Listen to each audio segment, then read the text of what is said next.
ಮತ್ತು ನಾಗಾಲ್ಯಾಂಡ್ಗಳು ಸಹಿತ ಮುಂಗಾರು ಪ್ರವೇಶ ಆಗಿದೆ, ಅಲ್ಲೂ ಮಳೆ ಜೋರ್ದಾರಿ ಬರ್ತಾ ಇದೆ. ರಾಜಸ್ಥಾನದ ಖೈರ್ತಾಲ, ತೆಜಾರಾಮ್ ಇವುಗಳಲ್ಲಿ ಸಹಿತ ಮನೆಗಳು ಕುಸಿದು ತಾಯಿ ಮಗಳು ತಿರ್ಕೊಂಡಂಥವು ನಾವು ಗಮನಿಸ್ತಾ ಇದ್ದೀವಿ. ಬಿಕಾನೇರು, ಶಿಕಾರ, ಝುಂಝುನು ಜಿಲ್ಲೆಯಲ್ಲಿಯೂ ಸಹಿತ ಮಳೆ ಸಾಕಷ್ಟು ಆಗ್ತಾಯಿದೆ. ಮತ್ತು ಅಲ್ಲಿ ಗಿಡಗಳು ಬಿದ್ದ ಈ ಲೈಟ್ ಕಂಬಗಳು ಸಹಿತ ಬಿದ್ದಂಥ ಘಟನೆಗಳು ನಡೆದಿದ್ದಾವೆ.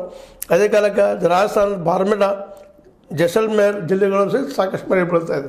ಅಂದರೆ ಇದರರ್ಥ ಆಲ್ ಓವರ್ ಇಂಡಿಯಾದಲ್ಲಿ ಮಳೆ ಹೆಚ್ಚಾಗ್ತಾ ಇದೆ.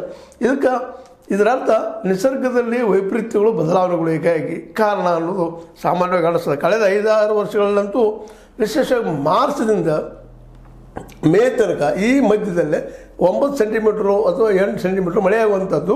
ಇವತ್ತು ಏನಪ್ಪ ಅಂದ್ರೆ 2020ರಾಗ 11.9 ಮಳೆ ಆಯಿತು, 2021ರಾಗ 16.6 ಆಯಿತು, ಮುಂದೆ 2022ರಾಗ 23.7 ಸೆಂಟಿಮೀಟ್ರ್ ಆಯಿತು, ಮುಂದೆ 2023ರೊಳಗೆ 11.6 ಸೆಂಟಿಮೀಟ್ರ್ ಆಯಿತು, ಮುಂದೆ 2024ರಲ್ಲೇ 15.95 ಸೆಂಟಿಮೀಟ್ರ್ ಆಯಿತು. ಈಗ 2025ರಾಗ 19.4 ಆಗಿದೆ ಮಳೆ. ಅಂದ್ರೆ ಎಲ್ಲ ಕಡೆ ಮಳೆ ಪ್ರತಿ ವರ್ಷದಿಂದ ವರ್ಷ ಹೆಚ್ಚಾಗೋದು ಬಂದಿದೆ, ಕಡಿಮೆ ಇಲ್ಲ.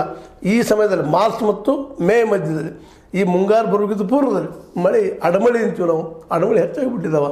ಇದಕ್ಕೆ ಕಾರಣ ಏನು ಅನ್ನೋದು ಇವತ್ತು ಅಭ್ಯಾಸ ಮಾಡೋದು ಅಷ್ಟಲ್ಲ, ಇದಕ್ಕೆ ಪರಿಹಾರಗಳನ್ನು ಹುಡುಕಬೇಕಾಗಿದೆ. ಯಾಕಂದರೆ ಈಗಾಗಲೇ ಮೊನ್ನೆ ಬೆಂಗಳೂರಲ್ಲಿ